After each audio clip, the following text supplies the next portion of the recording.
Hello, welcome to the Simmons Says Show here from Studio 605. We're in the father and son studio today. I am Jeff Simmons. That is my dad, Don Simmons, and we are on the Simmons Says Show, which is presented by Mud Bums Family Sports Grill. 507-2867.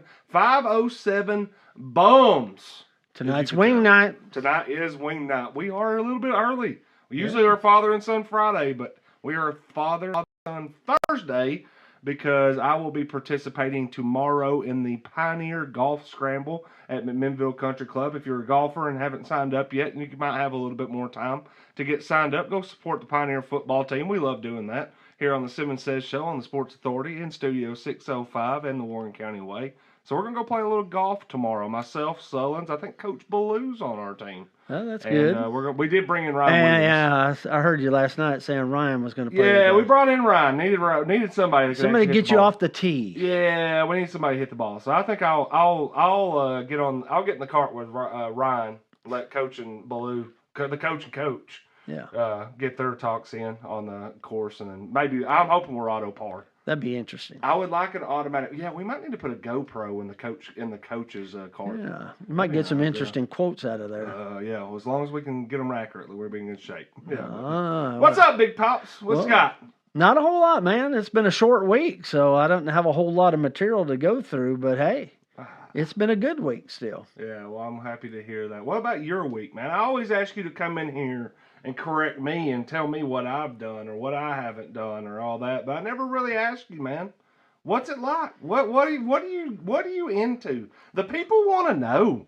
They want to know more about what you're doing, man. I don't think they really do. I mean, they're watching me every day. They know what I'm up to. They don't know what you're up to. If they're anything at all, if anybody was watching me, basically all I'm up to is watching you. You have been up to more of the studio over here. Yeah, we're getting. I think we're close to ready for your other studio, for your regular Simmons Says. Yeah, we'll take a picture after the show and we'll post it on Studio 605 and let everybody grade what we need to do on here, because you keep asking me if there's more stuff. Yeah. I'm like, man, I think we got enough stuff right now. Well, we want it to have a McMinnville, Warren County, Tennessee flavor. Yeah. Plus something personal for you too, so that any of your guests can come in. Maybe your first show you have in the studio, you just be you and maybe Connor, and you can just sit down and explain what everything is. Oh man. I know the biggest thing is the Believe sign that's in there from your favorite soccer show. Ted Lasso. Yeah, Ted Lasso. And you'll have to tell the story about that. Tell the story about how it was. You got it for me for Christmas, and there's only 2 things in my entire house that I've hung up in 7. I've lived in my house. Don't tell the story now. I'm telling you right now. Okay, go ahead. Tell you right now. I've been living there for 7 years. You got it for me for Christmas. I've hung up 2 things in 7 years. One was something that the girls basketball team, the Lady Broncos, sent me a couple years ago. And I hung it up, and the Belief sign. And then every single time that you asked if I wanted, he said, bring the Belief sign. I'm like, it's the only thing hanging up in my entire house. But yes, let me grab it off the wall to make sure that it can be here. And now it's buried behind like 3 things. Oh, no. We got to rearrange that so you can see it. I love how you said we. Believe. Yeah, we. Yeah, oh, Sonic. Oh, is there a Sonic sign in there? No, but there should be. I asked about that. Yeah, well, let me fix that. Yeah. And Diet Coke, too. I've been looking for a large Diet Coke bottle. If anybody runs across one, let me know. Oh, that would be awesome. Yeah. Like a I found one of the Diet Coke I didn't find any that big, but I found a 2-foot tall Coke bottle. You know, the plastic ones you use at the bank? Yeah. I found one of those, but it doesn't have Diet Coke on it. If I could figure out how to get Diet Coke on it, I can get that and put it in here. You know, I know, that's what you need. I think Sonic just replaced their sign, too. Do you think we could just get them to bring the giant Sonic sign That might be worth asking, man. I mean, it would be as big as that wall. Connor wouldn't need any lights in the studio then. He just slide up the Sonic sign. Just plug in the Sonic sign. Yeah, I don't know. I mean, they would have to, I think at that point we would have to maybe have dual presenting sponsors. Again, Mud Bums, presenting sponsor of the Simmons Says Show. 507-2867 over there on Northgate Drive, and you said it tonight because we are on Thursday. I know we do Father and Son Friday. In fact, I sent out a Snapchat this morning of like, hey, I'm ready to go to work. And the first thing somebody messaged me back, they said, that's your Friday hoodie. It is true. I was like, wow. You can't wear that tomorrow, I guess. Yeah, I can't wear this. I mean, I could. There's no doubt about it. I could if I wanted to. I just don't think that it would probably be appropriate. Might be kind of warm playing golf also, in that too. I don't think that'd probably be a great idea. Have you looked at the weather forecast? I think it's supposed to be in the 80s, but I'm sure it's probably going to be muggy. Is it going to rain though? Oh well, who knows? I mean, it seems like here lately it's rained every day. Legitimately, I didn't think it was supposed to rain at all yesterday, and I was sitting at Mud Bumps at lunch yesterday, and it just comes in absolute. It starts just piss pouring, and it's like flooding. I was like, well, I can tell that come from? It's going to rain every Wednesday. I'll tell you why. Okay, I go to the vault every Wednesday. Yeah. To have a cigar, a little drink. Yeah. And for the last 4 weeks in a row, when I've left the house, the sun was shining. Mm-hmm. When I got to the vault, it was raining. And it rained on me all the way in to the vault. And immediately quits raining and the sun comes out. Sunshine. That's the last happiness. 4 weeks in a row. It's like, oh, that guy's going to the vault. He's going to be wet when he gets there. Yep. Well, I mean, maybe it's trying to tell you something. Maybe, I don't know. I think you should just go earlier. Raining on my parade. Nah, I think you need to be either going earlier or going later, just not going at the right time. I don't know. That's a little bit too early to start drinking. You're retired. Sometimes. It's 5 o'clock somewhere, man. Come on now. That's exactly right. Yeah. Wake up. You can wake up with a glass if you want to. What? I mean, yeah. It's 5 o'clock in the morning somewhere too.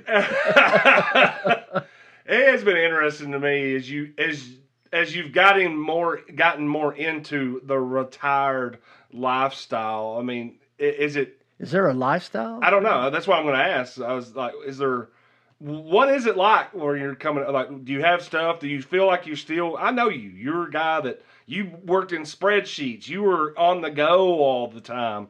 Like, do you on Sunday say, hey, I got to get X amount of stuff done? Do you have a spreadsheet? Are you keeping up with a calendar? I mean, I know you're not sleeping in. Nope. You're working out? Yeah, I am working out. How's that going? Every day. That's pretty good. Yeah. You ready? So you said that you're going to run that 5K next year, potentially. That's my goal. That's the goal. To run the 5K. So what's that and to beat you. I mean, you can beat me right now. Well, I walk 5K every day now. Well, 6 days a week. And I'm trying to, what I have done over the last year is try to reduce my time, which I have, by walking faster and faster and faster. Yeah.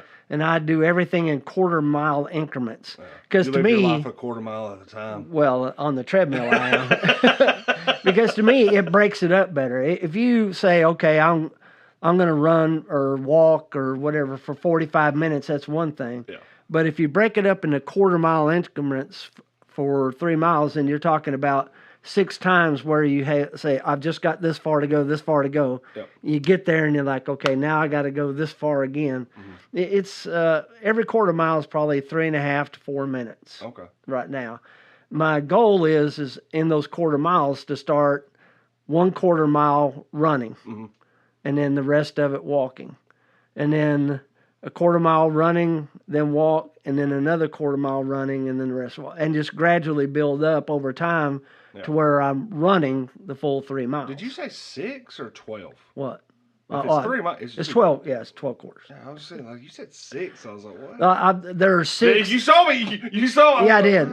But it's 6 that I do at a very quick pace, and 6 I do at a slower pace. So now you have 12 different increments of the 3 miles, and now you're going to think about you're going to try to get to the point where 1, 2, up to all the time where you get to 12, where you're doing all correct. 12. Okay. Well, you got plenty of time. Oh yeah, I've got a year. You got a year. So I think everything. But the big thing that I always tell you is what? Consistency, man. You got to go. Well, you got to take the first step. Yeah, you got to take that first step. Got to take the first step. That's the biggest thing for everybody in getting anything done. You can think about it all you want to, but you got to take that first step. You got to dive in. Yeah. You got to get this. So I've got to start running, but that was what I was like. I don't want to start running and my knee swell up, and then I've got to stop walking even. Yeah, that would be bad. So that's the biggest thing that I'm working on. Yeah, have you consulted your physician on all this? No, I have not. Have you at least? No, I mean, I'm sure. I know my doctor tells me I need to do more cardio. So. Yeah. Well, I'm sure. But 3 miles a day will is take pretty care of you too. She'll be like, "Hey, listen, you're fine." She makes sure that I do cardio, and she watches my diet Yeah. like a hawk. Yeah. So drain your knee if it happens, if she needs to too. Oh, I don't know. I don't know if I want her doing that. Yeah, it'd be all right. Yeah, I'm sure it will be. That's what she'd say. Don't worry about it. I've done this plenty. Bring out one of those needles. She has to. This isn't going to hurt. She'd say that here. Just have a little sip of this before I do it.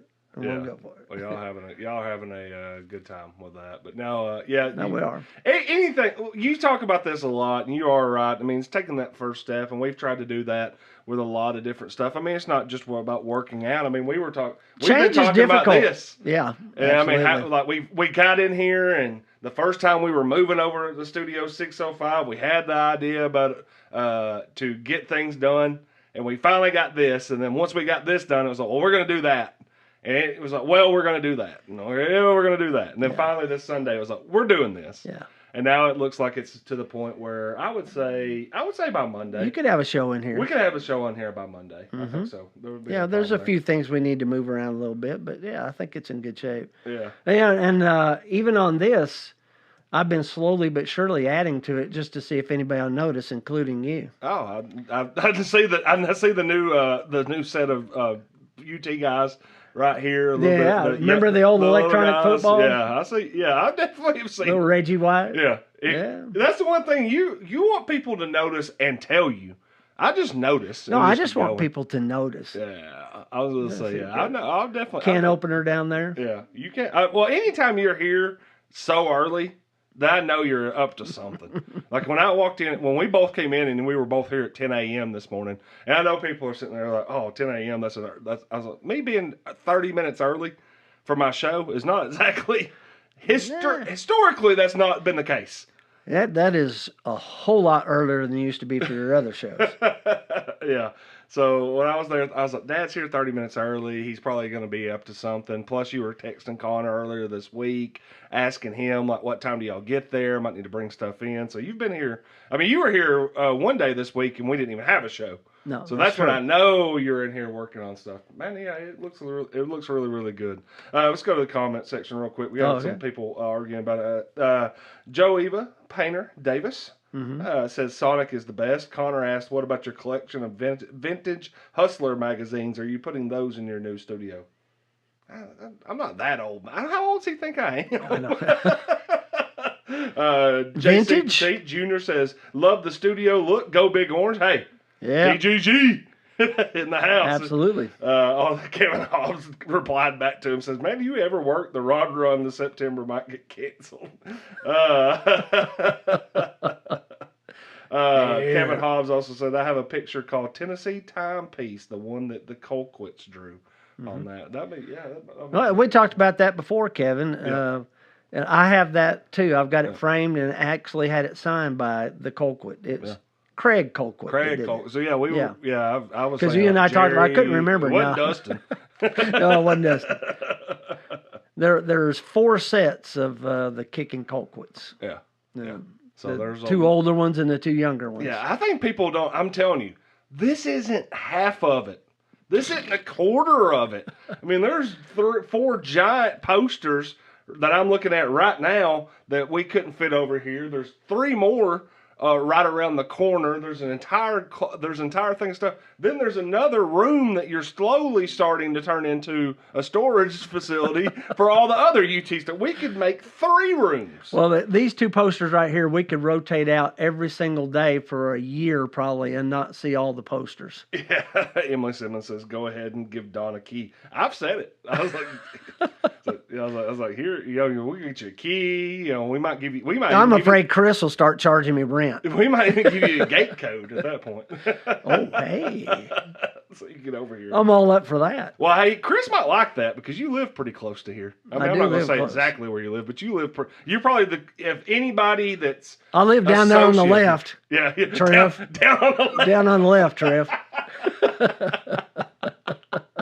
Just down there on the left. Well, if anybody that's associated with the building and everything, I think you would live the closest. So it would be if there was something that was happening over here that we could be like, hey.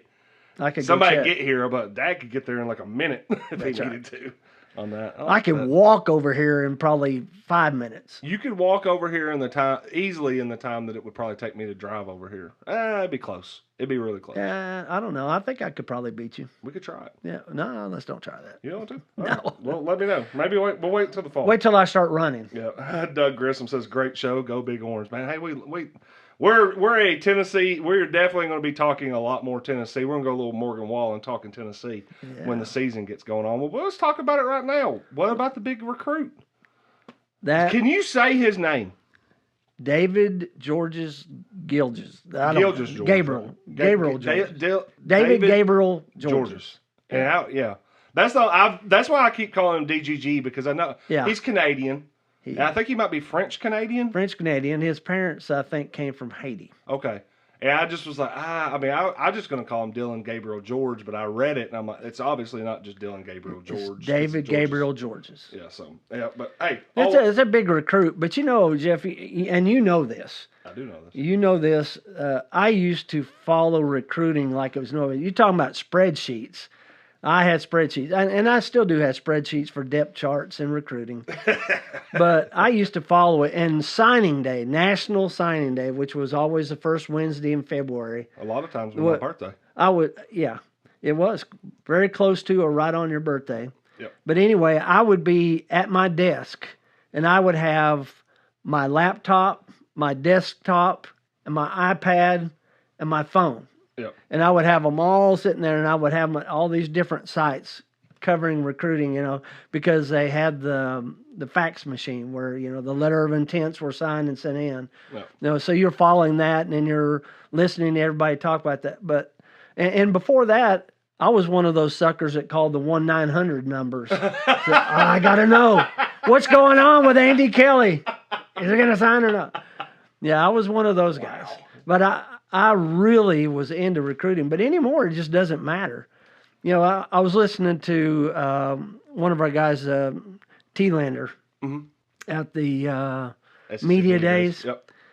And he was talking about how, he's really excited about the team, but he was saying there's 40 new players on the roster this year.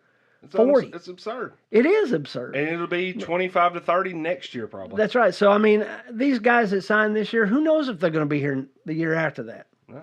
Yeah. You just don't know anymore. Yeah. Used to, you could. I know when we used to take you guys to the spring game, you could go and you get autographs. And over a period of 3 years, you knew who it is that you wanted to target for your autographs. This year I'm going to get that guy. This year I'm going to get that guy. Because it was always easier to get the freshmen than it was the seniors. Yeah. That was always the plan was you go, like everybody else is like going and flocking towards like T. Martin or something like that. And it's like, hey. John Henderson. Yeah, John Henderson. It's like, hey, you might want to go over there and get, the next guy that was in the line of it. Now I'm trying to think, like with T. Martin, it got replaced by Casey Clausen anyways. You could have went and got, what was it? Who was the quarterback that ended up starting the first? Joey Matthews. Joey Matthews. So you can go get Joey Matthews, but he ended up not working out very well. I don't know. There was a pretty big crowd around Joey that first year that he started because everybody thought that he was going to be pretty good. He started. That's what I'm saying. When T was the starter, or when Peyton was the starter, if you were really wanting to, you should go get T. Because if you want to get Peyton, I think at one point, if I'm not mistaken, they used to just have everybody go down on the field. Right. They just put the players on the field, and then they got to the point where they separated it out by your position. They would usually, and then after a while, they started getting to they would put in the premier 8, right, and put them on one side and funnel you in there to it. And I think with Peyton, at one point, they might have put him up in the concourse, and everybody else was down on the field. And I think Peyton's entire line was around the entire concourse. So this is ridiculous. Yeah. So you can go get the entire team. You can get 84 signatures in the time it'd take you to get Peyton's signature on that. Absolutely, that's right. I mean, You want if to your tell the story goal was about to getting Peyton's autograph? do what? Go ahead. No. Go ahead and finish what you were saying. Then I'm going to tell a No, story. you go ahead. No, I mean, I'm saying, if your whole go. Yeah. If your whole goal was, No, that's what I was gonna say. If your whole goal was to just get Peyton Manning's autograph, yeah. then you better be there a pack of lunch. Oh yeah. Because the chances that you were going to get it were slim. Because there was a line there. Or if you Ah. wanted Peyton Manning's autograph, you craft another way to get it. Yeah, tell that story, young man. No. I will say, y'all, you probably know it better than I do. No. You know that one. But that was for you. We did have an associate. It wasn't for me. It was for Brett. It was for Brett. That's right. I think Brett has it. Brett was a gigantic Peyton Manning fan. No, I mean every Tennessee fan's a gigantic Peyton Manning fan. Brett he was like really, really big Peyton Manning fan. Still is. Yeah, absolutely, still is. He's the sheriff. He is. Everybody loves Peyton Manning. But we did have a little bit of the pool locally. This is, and I think this is there's some relationships I still don't think people realize in Warren County with me is like my grandfather, Norman Roan, was the mayor. Exactly. Well, Peyton Manning came into town at one point. He's either while he was in college. Speech at Boyd. He was doing a speech at Boyd. Yeah. And Dr. Roan decides, I want to ask for his autograph, but I don't want to ask for his autograph. That's right. So he decides he's didn't want to be fanboy. He wanted to present him a ceremonial key to the city. That's right. But to do that, yes, Peyton Manning would have to sign off on it. Sign as a recipient of the key. So he had a document that basically said, "Hey, you, the undersigned, blah blah blah." No, it said Peyton Manning Yeah. Was presented on this day Yeah. in McMinnville, Tennessee, the key to the city. Yeah. And he signed it. And he signed Peyton it. Manning, yeah. And it's framed. Yeah. And I think Brett still has it. Still has so it. he has Peyton Manning's autograph Yeah. on Peyton Manning, acknowledging that he accepted the key to the We city. got some You really think he's good ever autographs from over at Boyd. Oh yeah. I've got Johnny Major's autograph from there. Let's see, we've got Bruce Pearl's. Yep. Remember? And they got Peyton's. Yep. There's some really good autographs from over there. Fulmer's been over there a few times. He has I been mean, there. you probably have Fulmer's autograph on 18 Several different things, but yeah. But Fulmer's been over there. Yeah, we're going to have to get some UT theme back over there again, too. I told Tim that was one thing when I started coaching there. I was like, I don't like that we wear Florida Gator colors. Yeah. Now, granted, the court's been painted, and I'm like, we're not changing anytime soon. That being said, I don't think we don't wear blue very much. We wear black and pink. So pink a lot, yeah. So we kind of did get out of that. Yeah. Barry Wanamaker did say that Donna had to chase down Heath Schuler.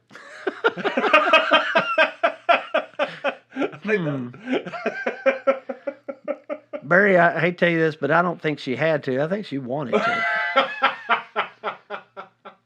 What was it? I mean, you were around for both of those. What was the bigger phenomenon, Heath Schuler or Peyton Manning? Peyton Manning. Yeah. But Heath Schuler was gigantic. Heath was gigantic, yeah. But Peyton, man.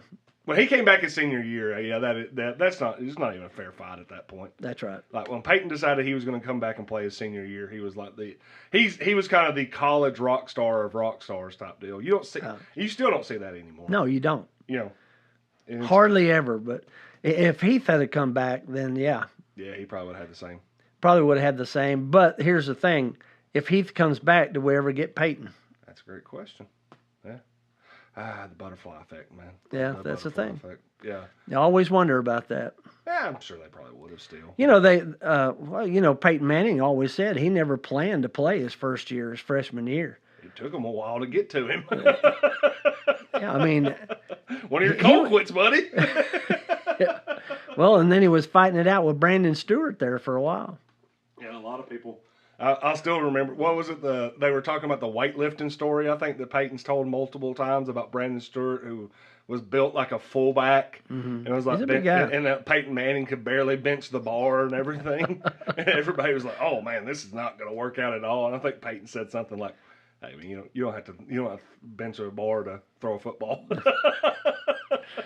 He He still. I'd love to read a book about his days at UT because it really sounds like he had a lot of fun while he was there. Oh, I think he did. I think. I mean, there's a. I've heard the stories about him locking all the other guys out of the locker room, and Yeah. he had a way to get into the locker room or the quarterback room that nobody else had to get. It was crazy. He's a competitive guy. Man. Oh, he's a very competitive He's a guy. very funny guy too. So I bet it'd be interesting. Well, and again too. That's who you need to get on your next Warren County Sports Story. Peyton Manning. Peyton Manning. I'm on it. On it. Yeah. You did you hear Chris? What he said? Yeah, I did. He was talking to one of your guys. Yeah. He said Penny. I know. Yeah. You and I talked about that when you were. I was like, yeah, we're gonna get Penny Hardaway. You listed all of the people that were in the Hall of Fame, and I'm like, yeah, that's who y'all need to get. Yeah, I was like, try to get Penny. Well, You might be able to get him by Zoom or something like that. Have you guys talked about that? We're yes and no. Right now, it's like, hey, let's try to let's do what we can control, and what we can control is what we can do in the room. Anything outside the room, I'm just like, hey, I'm not saying that we can't do it. I'm just saying that it adds in some variables that makes me a little bit nervous. I mean, you remember the first day that we came over here. I was a little nervous about even trying to shoot from over here. So, and we're in the building, which, I mean, it's been fine and it's worked out really, really well. But, worked out really well. That's an understatement. Yeah. Yeah. I mean, things have really taken off. Yeah, so. How many new followers have you gotten now? On the Sports Authority, I think we've added, I looked at it today, we went from like 6,200 to 8,200 in the span of like 8 days. Instagram, we went from like 200 followers. We didn't have a lot of followers on Instagram. We had like 200, 250. Now I think we're up to like 2,500. And of course, we just hit the 6,000 follower mark on the Warren County Way this week. So that was, I think we launched the website on June the 2nd. So before 2 months, we've already hit 6,000 followers.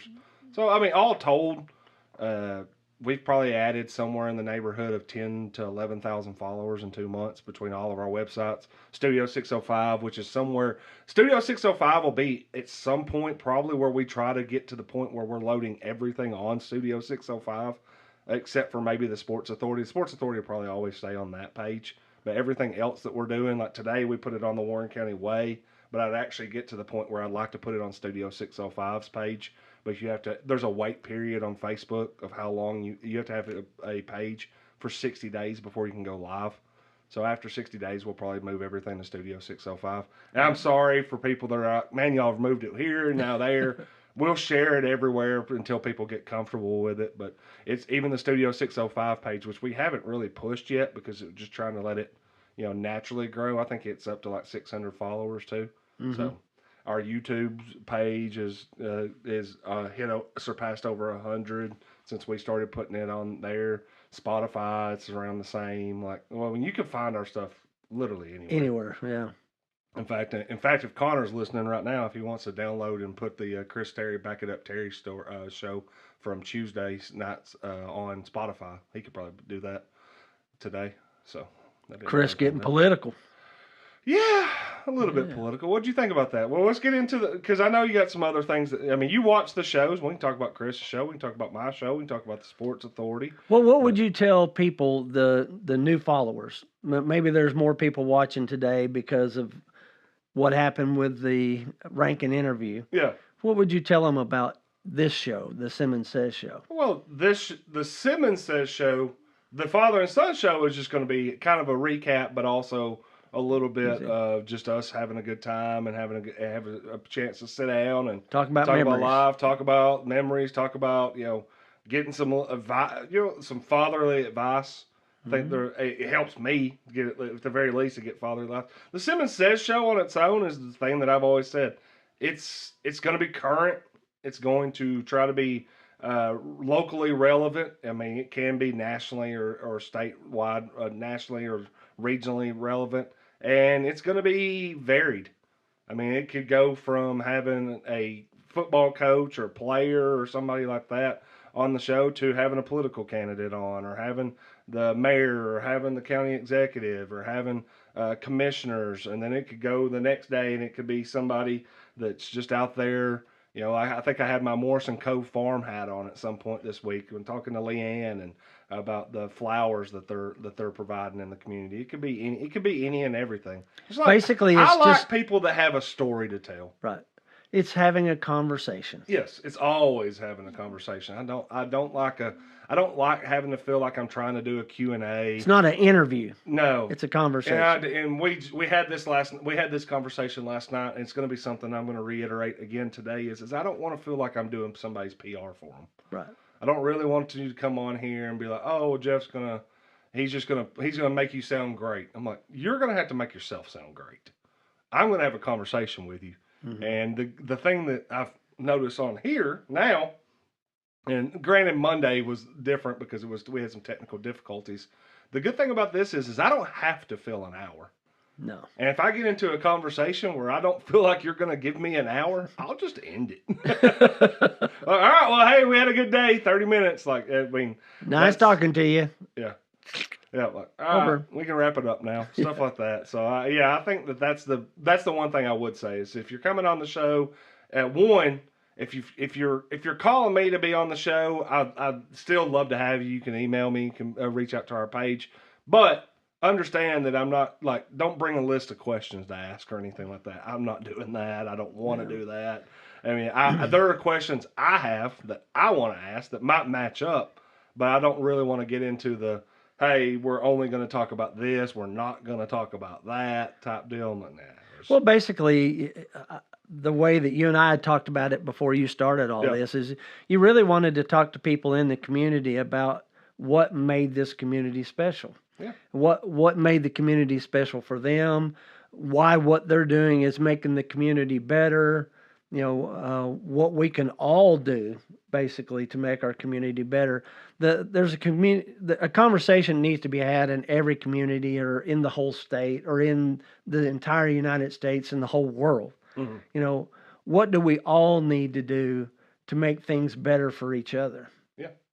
And, the good thing about Warren County McMinnville, we have always talked about, I've told you, this is a great place to raise your kids. Mm-hmm.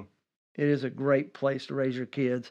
It used to be a place, and we talked about this last night, it used to be a place where it was easy to find a job because manufacturing here was crazy. Yeah, we're on the road where it used to be really, really busy. Absolutely, very busy. Now it's a lot more difficult to find a job or a good paying job, a very good paying job. Mm-hmm. But, how can we get back to that point? Yeah. How can we make it to where people want to stay here, that we don't have the brain drain away from us, that our best and brightest are moving away and never coming back? How do we keep those people here? Yeah. How do we make our community better for all of us? That was the conversation. I know that was the premise of what you really wanted to start with and talk to the people that were doing that. Yeah, and again, too, there's always the idea that Warren County is going to continue to evolve. What's it evolving to? I don't know. Exactly. I mean, it can evolve into a lot of things. There's a lot of people that don't want it to evolve into anything more than it's ever been, and that's when that's all the time that I always sit there. I'm like, you're adapting or dying in some ways on this. And I mean, we've even talked about that with the most recent conversations about new businesses or new, like the data center thing. I'm like, I don't like the idea. I mean, where they were going and what everybody was saying. I like the idea that our government reacted to what everybody in the community, they did what the community wanted. Now, my question was I don't know if y'all really asked a lot of questions about it, though. I think y'all were very dismissive about it at the very start. I'm like, yeah, you probably don't want to put them down in the middle of it. We have industrial parks for, I would assume, almost the exact idea of bringing in a business like that. We have dormant buildings. Like, why are we not trying to direct that there? In my estimation on stuff like that, because the more you say no to industry, the less likely you're going to get a yes from someone who's like, well, I want to go there. It's like, well, the last business that wanted to relocate there, they ran them. They said, y'all can't get anywhere here. And I get it. I know data centers are a lot different than, say, some, manufacturing or a Bridgestone type deal. There is a huge difference. There's a difference. There's a difference. But here's the thing I think that was the most disappointing thing to me Okay, in that conversation, there was a lot of conversation about that. Yeah. But what was the conversation? The conversation was always about what's bad. Yeah. There was never hardly any conversation at all about what was good, what could be good about having that. Yeah. You know, not saying that it would have changed the outcome at all, but the conversations still need to be had. Yeah. What are the positives? What are the negatives? What are we getting that could be good for us versus the only hearing about what is going to be bad for us? Yeah.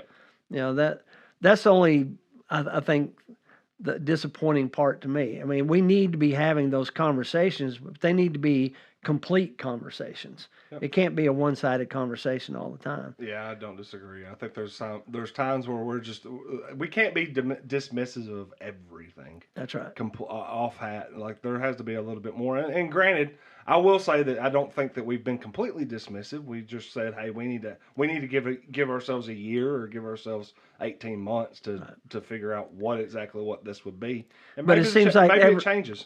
When that happened, it seems like that the conversation just stopped. Though. It did. It yeah. did. Of course it did. You know, if you're going to put a moratorium on, then okay, during that time you need to have more discussions about the good and the bad. Yeah, the city did have two different. I think they scheduled after the moratorium was placed. They had two different dates that they put out that said if people want to come and discuss this. And I'm like, yeah, I don't think those were. It's funny. I don't think those were as well attended as the first two meetings. People kind of felt like they got their way, and it's like, oh no, we're not going to talk about this anymore. Yep. We'll talk about it when they bring it up again, officially. Yeah. Well, I'll tell you this much. Let me ask. It's on Thursday, yes. So we got to talk about a little bit of Tina Foster. Okay. Silver Scissors and making the cut. Well, hey, listen, if you need to get the cut made for you, you can go to Silver Scissors, which I think that I just saw this week. I think they might be adding another staff member to Silver Scissors with Tina Foster. A little Addison Smith might be joining as well. But Silver Scissors, if you want to contact Tina Foster, you can. 212-6071. Just reach out to Tina and send her a message. She'll get back with you. She'll make you look fresh and clean, man. Okay. So who made the cut with the Simmons Says show this week? Is she another Silver Sister? Yeah, maybe. I'm not going to let you forget that one. No, not at all. Not at all. So what made the cut? What was the big topic or the big segment that we did this week that made the cut? Well, something that you talked about before, and then something that Chris Terry talked about on his show. Yep. To me, really it just keeps hitting home to me. And that's all these local races. You know, and like the sheriff and county commissioners, you got all the races in the county that we're going to be voting on in the next month. Okay, the thing that you said before and that Chris said too when he was talking to the person he interviewed the other night, Randall Gillum, and you know, we're talking about why is it that in a race like that for district attorney or for sheriff, why do we have to have a letter designation for that position when you're running? I clearly do not understand that. I don't either. What difference does it make if your sheriff is a Democrat or Republican or an independent? It should. Now, if he's a communist, maybe. Okay? Yeah. But same thing with the district attorney. You know, it doesn't matter to me when he gets into court whether he's a Democrat, a Republican, or an independent. I just want to know that he's going to be doing his job. Yep. Yep. Same way with the sheriff. County commission, the same way.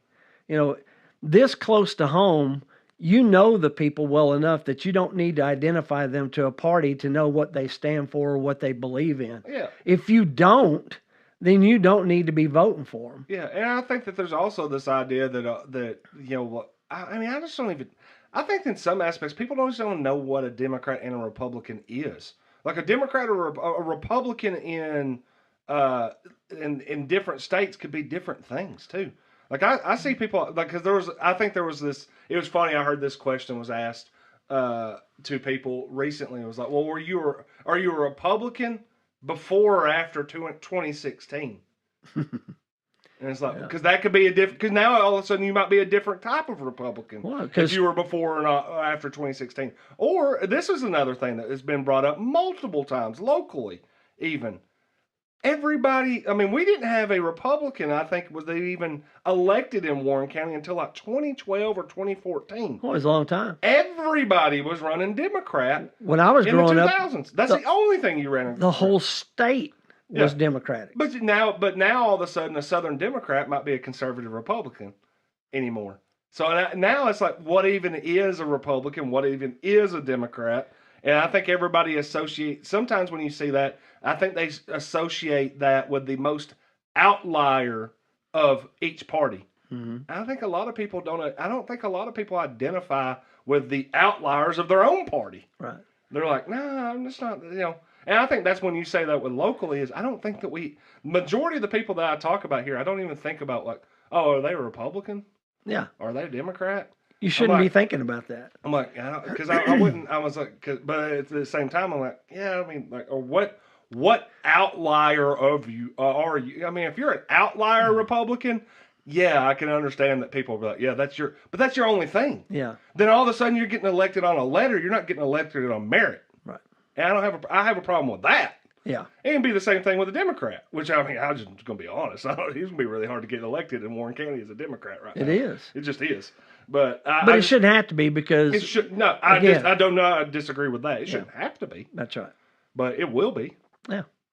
But that's I just don't. I don't really get all that. But yeah. I mean, it's not like people are going around the country and saying, okay, there are 60,050 Republican sheriffs and there are 59,520 Democratic sheriffs. Yeah.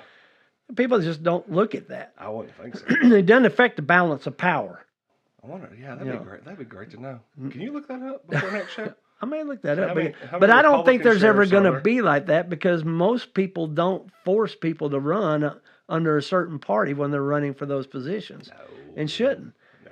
I mean, in a community this size, if you don't know the person that you're voting for, that's a shame. Yeah. Like, I don't need to know whether my circuit court clerk is a Republican or a Democrat. Which I don't even know if they did. I mean, like there are some of those that are like I don't think they have to designate, but they do. But they will because they think it is an advantage. Because it is. I mean, it really is. Yeah. Why is the more pertinent thing that we're discussing right now? It is. Well, you think about this for a second. What do Ronald Reagan and our current president, Mr. Trump, have in common? They were actors. They were on TV. Well, there's a lot of stuff they have in common. But they're both Republicans. But what did they start as? They started as Democrats. They both were Democrats. Yeah, it happens, man. Yeah, it was advantageous for them to become Republicans. You tell me. Or did the party just change so much that there's some of that? A part of the Democratic Party said, oh, they're moving further left. I'm left here in the middle. I'm more like these guys now. Well, and Republicans are moving a little bit to the left, or way too far to the right. Yeah, so I'm going to stick in the middle. Well, I'll be honest. I remember, growing up here and then living in Warren County. I mean, in my formative years, from the time I was 6 to the time that I was 8. would have been 14, was Bill Clinton was president, mm-hmm. and I think he was a super popular president among this area. What would Bill Clinton be? What would 92 to 2000 Bill Clinton be if you moved his entire? That's a good question. If you moved his entire policies, belief systems, everything he ran on in 92 and 96. He balanced a budget. Yeah. That sounds pretty conservative. That's what I'm saying. Like, if he ran that, would he be a Democrat now, or would he be a Republican? I'm just curious to know, because you do have to account for that. Yeah. That there has been a shift. There's been a shift. There's been a big shift. So I mean, what would 1990 if someone decided to run for president in 2028, and they said, I'm going to take in Bill Clinton's entire playbook. This is how he did this. Not the off the stuff. Not the off the court stuff. Just the on the court stuff. Yeah. Unfortunately, a lot of the on the court was off the court. Well, yeah. Yeah. But that's what I'm saying. Like, what would he be? That might be a very conservative Republican. Mm-hmm. Or maybe people would be like, that's a too far left Republican. Maybe they would call him a rhino. Maybe he would be, or maybe he'd be a Democrat that people are like, I don't really like. He's not left enough for us. I don't know. It'd be very interesting to see. But he was a very popular president. Yeah. Yeah. Ron Connor went and says, hey, the problem with any politician is that they'll say anything to get elected. We've gotten to the point that politicians don't represent the people. They represent the party. I think a lot of that. On a national scale, I would agree. Yeah. Local scale, I don't know. Maybe they're trying to represent the party on a local scale too. I haven't gotten that vibe a lot. I haven't gotten that. Yeah. I mean, we had the Democratic nominee for county executive. On my show Tuesday. I don't even know if it ever got mentioned. That he was a Democrat? Well, he didn't mention it. That I noticed. Probably a smart move right there.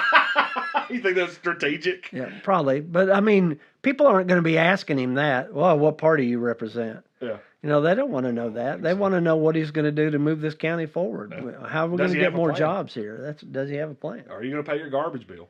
No, I think that's what people wanted to know more than anything. Are you? What a mess. That was kind of a mess. Yeah. But it's also squirrel, man.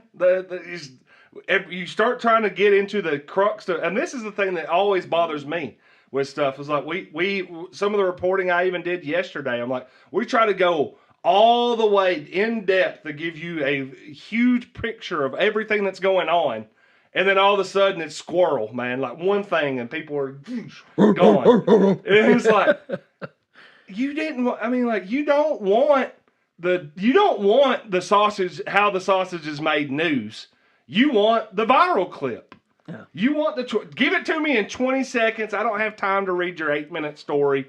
What's the two things that I need to take out of this? And I'm going, or what are the one thing I'm going to read into it and go with it? I'm like, all right, okay. Barry, there's the Jeff rant. Yeah. You and I talked about this before. I think that's what's changed in, how people digest news anymore or entertainment in any way. Yeah. I mean, it is literally difficult for me now to sit down and watch a 2-hour-long movie. Yeah. Oh, yeah. I mean, I just don't feel like compelled to watch a long movie unless it's something that I just feel like I've got to watch. I haven't been to a movie theater in so long, I can't remember the last time I went. Yeah. But more of it is like watching 30-minute or an hour show or a 30-minute show. And now it's like, I want to watch a minute-long clip. Yeah. Yeah, that's all. Can somebody sum this up for me in 15 minutes? Yeah. For an hour, yeah. Exactly. I'm guilty of that too when it comes to entertainment. But there are times when I'd still prefer a long form story or discussion on a topic that I truly care about. Right. But anymore, it's like you're going to get it in 20 seconds or less. And if you don't, then, like you said, the rant, like sometimes with that, when Sullins goes on these rants, I'm sitting there like, you better get first 30 seconds. You better hook them. Yeah. Because if not, they'll come back in 5 minutes and be like, all right, well, I'm sure. Is he done yet? What's next? On to the next. Yeah. Yeah. Well, even what me and Sullins were talking about was every story that happens, even in Warren County now, 24-hour shelf life. And then we're on to the next thing. Well, here's a good. You guys talk about having 1 million views. Yeah. How many of those 1 million views watched the full 2 hour and somewhere about 7,000, I'd say. Okay. How many watched those little clips? 1 million minus 7,000. I mean, 993,000. There you go. Yeah. I mean, it's really difficult. People just have shorter attention spans than they used to. Yeah. They don't want to know. Huh? I don't know. Yeah, no, they want the quick, and you have to embrace it. And we are embracing it. That's why we put out the clips. Yeah. Even with Junior on, people might not. I think we had a pretty good view count when it came to Facebook and on YouTube for the Junior interview on Tuesday. But we put out the clips because it's like that clip's probably going to get to more people than the entire show did. Right. And or the same thing with. We'll do clips for Back It Up Terry with his interview with Randall, or the interview that I had with Coach Fisher from Monday. We were talking about that. He just chimed in. He's actually working at a volleyball clinic that I probably need to get to today. He's just over there, and we had a good conversation. You did. And the 40-minute show was great, but more people are going to see that 90-second video that we ended up clipping out and sending it. And that's, About the double reverse flea flicker touchdown pass with no time left on the I've clock. confirmed with multiple people that happened. Wow. I'm like, that's crazy. I don't know if you want to call that running up the score. Whatever you want to call it. However you'd want to determine what that is. A lot of people would have taken a knee in that situation, but yeah.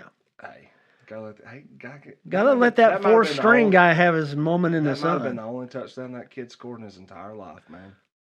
And I'm sure he's remembering it today. Yeah, he's sitting there thinking, "Yeah, I'm glad Warren County remembers that." Yeah, we do. Yeah. Obviously. All right. Hey, well, Michael Thrower just chimed in, and it's going to be good to get us into our next conversation. We got to talk a little bit Cold Creek Farm softball story time. Oh, yeah. And Michael Thrower in the comment section said, "Hey, tell Don Strawberry." Hey, got the strawberry hat on. That's right. We made sure that Strawberry was represented in your new studio. I appreciate that. Yeah, again, too. Cold Creek Farms, the proud sponsor of softball story time. Yep. First, before we get started in any stories at all, because I'm sure you've got some too, but I wanted to make sure that I mentioned, and I asked you to do this on air. Mm-hmm. Last week, when you were asking me about all the people that started for McMinnville Freight Lines, I left off somebody that was a grave error. Yeah, you left off, and then somehow you had Emily text me and be like, somehow put this. I'm like, I can't edit live video and say, Don Simmons says blah, blah, blah. I'm like, what are you talking about? I read that and I was like, what am I supposed to do with this? Not edit it. Yeah. I just wanted you to mention it on our next show. Oh, okay. Well there was a guy. Here's the next show. Yeah. There was a guy, Randall Milstead, okay, that played for McMinnville Freight Lines, who probably was the most feared hitter in their lineup early on. I mean, that guy was crazy. He batted cross-handed. He batted cross-handed, but that's already a dead giveaway. This guy's not right. Well, he hit a lot of home runs against us, I can tell you. It's to the point where we used to walk him all the time. You know, he'd get up, put him on. Well, yeah. I'd rather him, walk and have to run the bases than just jog around the bases all the time.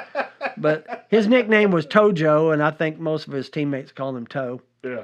But that guy, again, that tells you the kind of person he was. His nickname was Tojo. But that guy was, wow. Yeah. He hit a lot of home runs against us. It seemed like every other at bat for a long time that he hit a home run. And that was a grave error on my part, leaving him out of that lineup. Maybe it was just a mental block. It was me when I got home. You're like, oh my goodness. Yeah. I can't believe I forgot this. I can't believe I forgot that. That's a little Cold Creek Farm softball story time. I'll go back to the comment section once again that we posted at one point. Denny Vaughn told this story. Says, I got two. One recently. Richard Felty was pitching first pitch of their first game in the Chronicle. There we go. Chronicle. The batter hits it back to Richard. It's low, hits Richard's glove, falls on the ground. Richard kicks it to first to get the runner out. Set the tone for the weekend. Wow. Impressive. Yeah. I saw the video. So let's see if I can find the video. I think I saw the video. It's pretty impressive. Combination softball World Cup. Yeah, a little bit. Yeah, he was very, yes. Richard Felty. If you know Richard Felty, very much a soccer guy, I would assume. Mm. Sure. Second, probably a decade or more ago, it was a Sunday gauntlet, back-to-back games. Game was tied up in like the 6th or 7th inning. We're on the field, bases loaded, no outs. I'm playing shortstop. I move into triple play depth. Batter hits a grounder right to my glove side, catch it, tag the runner, go into third, touch second base, throw it to first for a triple play. I remember right when we win that game and a few more before we get put out. But I saw that Denny Vaughn on there. Triple play. Wow. I read that, and I laughed so hard when I read that. Wonder who was running. The Felty one was funny enough, but I could not get over. I got into triple play depth. I've been around baseball and softball for my entire life. There's no such thing as triple play depth. Now, did he put himself in the premier position to potentially turn a triple play? Very obvious, he did. basically he's standing there where he's almost in the baseline. You would If he's going to be able to catch the ball, tag the guy, step, and throw at the same time. Yeah. Well, then you could not be. I was sitting there thinking, I was like, all right, if second base is between you and I'm the shortstop, I'd have to be no more than 2 steps away from second base. Or like I catch said, it, like you said, or just who was the guy running to first base? Must have been pretty slow. Yeah, we had a guy on Strawberry. I'm not going to call out any names, D-Ray. And we had I think he thought there was 1 out already, or maybe there was 2 outs in the inning. He didn't realize it was no outs, first and second situation, and he hits a legit 1 hopper to to third base, like right on third base. The guy catches it on third base, throws it to second, and our runner, I'm not naming any names, D-Ray, doesn't run it out. Oh, so triple play. Triple play. Eesh. Yeah. That's rough. It's a softball story time from old Strawberry days out there. We didn't cut him. Well, but he might have had good thing you didn't mention any names. But he might have had to get the strawberries for the next game. We had a rule. If you made 2 outs in an inning, had to get the strawberry. Yeah. Yeah, I'll have to talk to old Brad. I didn't get a softball story time from Brad this week. No. So we'll have to do that next week. Huh. But, yeah. I had a good one that I was reminiscing about the other day. We had a guy named John McCrae on our team. John played baseball at Carson Newman. Very talented and just a great guy too. Great guy. He ended up in Warren County. He started out at Murfreesboro, Oakland. He ended up in Warren County because his dad was a preacher. Mm-hmm. And his dad took a job at Shells Ford Church, which is where I went to church. So I played church softball with John, but we also played, league softball and tournament softball with John. But John would go to school, and then every summer he would come home and he would play softball with us. But, we'd already been started before he would come in and play. Anyway, we were playing the first tournament that summer that he got to play with us was in Rocky River. Oh. And we were playing there on a Friday night. And I'm still trying to verify who the umpire was, but I'm pretty sure his last name was Potter. Okay. Now, Barry would probably be able to tell you whether it was or what, and then listen to this. But John was a catcher in baseball, but he was the fastest white boy you've ever seen run. There you go. That guy could run. Anyway, he could beat out a ground ball to shortstop if you played too deep, if you were in triple play position. If you weren't. Yeah, well, no. If you were in triple play position, you'd be close enough. Probably. Yeah, exactly. But anyway, this particular night, John did hit a ground ball at shortstop, which he had to go to his left to field. Yeah. And, usually that takes a little bit longer to get in position to make you throw to first base. Well, John, in all of our eyes and in his eyes, beat it out. Umpire goes, out! And John goes, son of a biscuit eater. And that ref says, you're out of here. Threw him out of the game. And you should have seen the look on John's face. He's like, what? Because that man had never said a swear word in his entire life. He's the son of a preacher, man. And he was. I mean, you always hear about children of preacher, but no.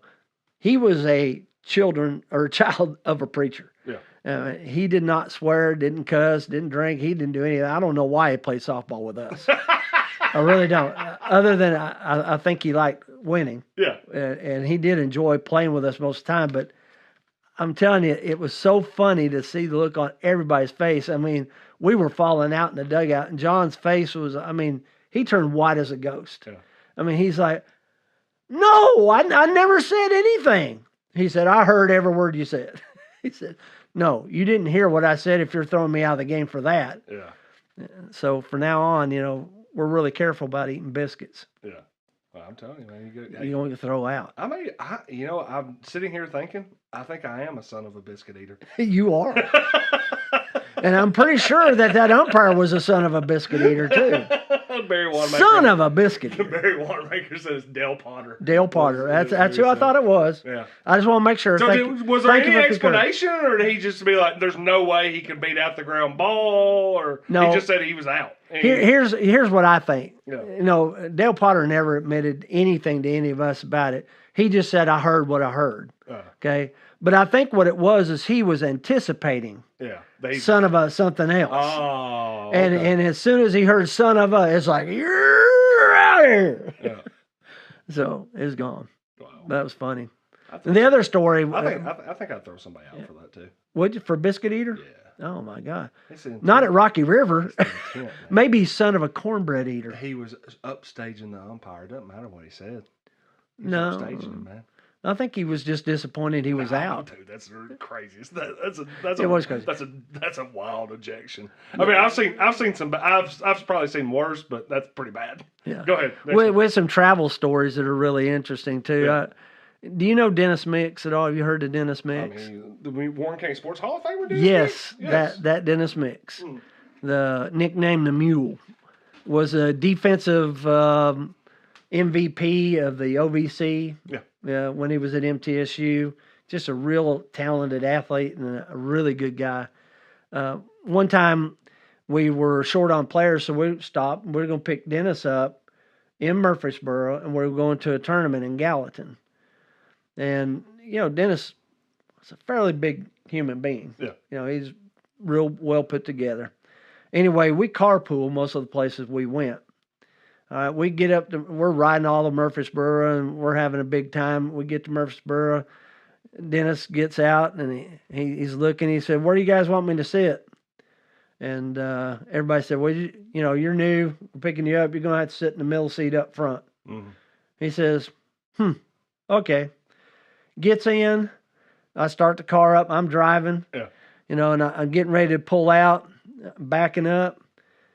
Dennis reaches up, grabs the rear view mirror, jerks it off, throws it in the back seat. And he said, "We don't need that.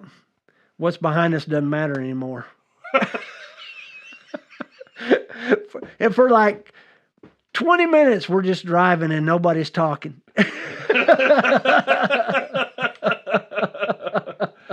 Oh, mercy. Well, that beats the story of us driving 100 miles an hour on the interstate going to Columbia one time because we were late. Yeah. We were passing everybody on the shoulders left and right. It's a wonder we didn't all get pulled over or have a wreck. Even worse, yeah, absolutely. Don Lowry Wanamaker said, "Dale was being Dale. I watched this, never seen Don so mad. It was Dale Potter. Howard Lowry stopped him from coming back to the ump." So everybody else was laughing. You didn't think it was very funny. No, I never did. Oh, you know me. I never thought anything was funny. If he was as good as you said he was, and you're like, you're not kicking out our guy for that. Exactly. We need him. I need that guy. We might have to put one of the scrubs in. I don't want to do that. No, we didn't have any scrubs. I love that, man. All right. Well, hey, we've got softball story time, man. We've talked about who made the cut this week. So last things, man. What you got? What you got? Music lyrics. Music lyrics. Are you ready for them? It's very dramatic. Oh, let's go. Yeah. And it's very topical for this time of year. Yeah. Here we go. I'm top prime cut of meat. I'm your choice. I want to be elected. I'm your Yankee Doodle Dandy in a gold Rolls Royce. I want to be elected. Kids want a savior. They don't need a fake. I want to be elected. We're all going to rock to the rules that I make. I want to be elected. Good evening, Mr. and Mrs. America and all ships at sea. This candidate is taking the country by storm. I never lied to you. I've always been cool. I want to be elected. I got to get the vote, and I'm told you about school. I want to be elected. We're going to win this one. Take the country by storm. We're going to be elected. You and me together, young and strong. We're going to be elected.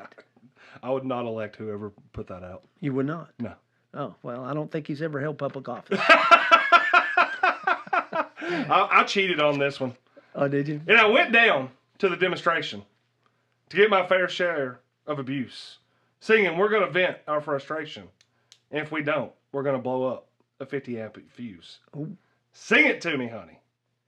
You can't always get what you want. No, you can't always get what you want. But if you try sometime, well, you just might find you get what you need. Get what you need. That was my election song. Okay. I think there was a little bit of. So in other words, we're gonna have to settle. Well, I think there was a little bit of a controversy with that somebody started using that song and they're like, yeah, you can't use that song. Yeah. The Rolling Stones are a little particular about their music, aren't they? Yeah. Connor said that his favorite verse in that ain't no sunshine. Yours was Bill Withers, right? Yeah, mine was Bill Withers. That's right. Michael Thrower said, Jeff, a strawberry story. We'll have to save it. We'll have to save another, a more lighthearted strawberry story for next week, maybe. On there, I got a few. Got to keep them lighthearted. I've got a few that probably are pretty intense. Oh, I mean, plenty intense. I mean, you can mix. They're fun. I want them to be funny. Yeah, I tell you what. But also, I mean, look, man. Anybody that's played high level sports in anything has an intense story. It's like Michael Jordan said. If you don't have those, then you didn't win anything. Here's one I think you needed to ask Dawn Lowry Wanamaker about. Yeah. Yeah. One of these days, you should ask her how it was that I met your mother. And it does involve Rocky River, and it does involve softball.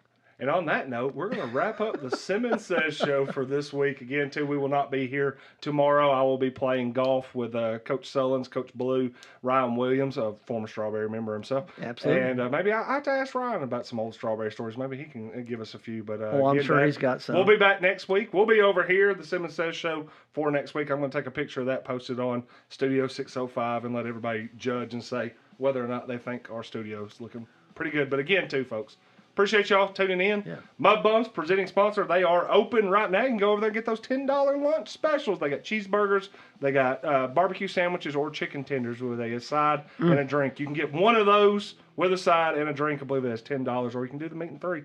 Meat and three is always a great choice, too. It's wing night. And it is in America. Night. Get that wing special. That's go right. Over there, have a good time. Dad, love you. Thanks for coming again. Love you too, Jeff. All right, we'll be back next week. Had a home-cooked meal, probably before I came to Nashville to get my music deal. I got showcased tonight for a label